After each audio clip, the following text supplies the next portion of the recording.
Welcome to naming aldehydes part 2. So I hope that you've watched part 1.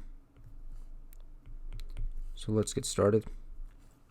Here we have an aldehyde functional group attached to a cyclopentane ring, because it's a ring structure and we have 5 carbons in it in total.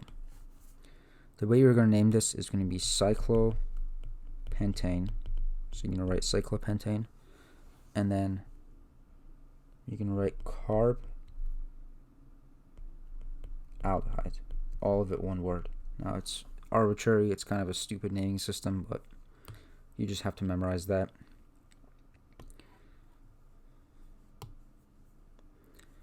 Now let's say we have another ring where we're going to have this along with fluorine.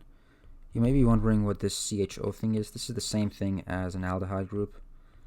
It's the same thing as this, but it's just written differently. So if you see this on a test, don't be confused by it. It's just an aldehyde, the CHO. Now in this case, we're going to have a substituent of the fluorine. Since the aldehyde is going to have priority over this, what is it called? Over this halogen, we're going to start counting at the aldehyde and then move toward the halogen. So fluorine is going to be on 4. Now we have 6 carbons in total, which would correspond to cyclohexane carb aldehyde. Now that's a mouthful, but the substituent fluorine is on carbon 4. So 4 fluoro should be enough. And it's always assumed that the aldehyde is going to be on carbon 1, so you don't need to put a number for that.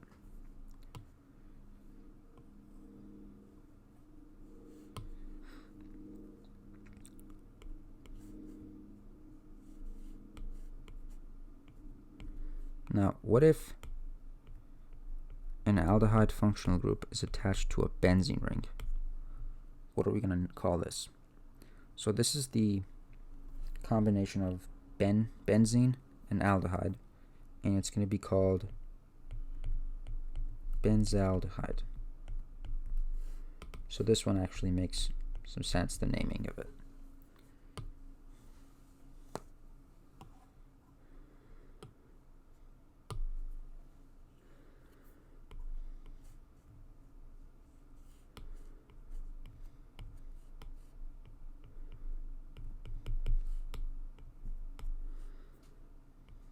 Now let's put some substituents on this benzene ring and let's name it now. So in terms of substituents, we're always going to start counting at the carbon with the aldehyde group. So it's going to be this carbon. And then we have the option of either going this way and prioritizing the methyl or prioritizing the ethyl. Now, whichever direction we go down, we're going to get these substituents to be on carbons 3 and 5. If you go the red way, you're going to get 3, 5, and if you go the blue way, you can get also 3, 5. So when these numbers are the same in both directions of counting, how do we decide which way to count? So we're going to decide which way to count based on the alphabetical prioritization. What that means is you want to prioritize the substituents that comes first in the alphabet. This substituent has 2 carbons, it's going to be called ethyl. This substituent has 1 carbon, it's going to be called methyl. Now since E comes before M in the alphabet, you're going to prioritize the ethyl. So therefore we're going to start counting this direction.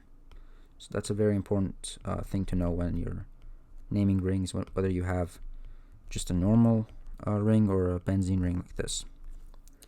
So the parent name is obviously going to be Benzaldehyde. We talked about that. We have an ethyl on carbon 3, which is called 3-ethyl. And then we have a methyl on carbon 5, which is 5-methyl. So the name is 3-ethyl 5-methyl benzaldehyde.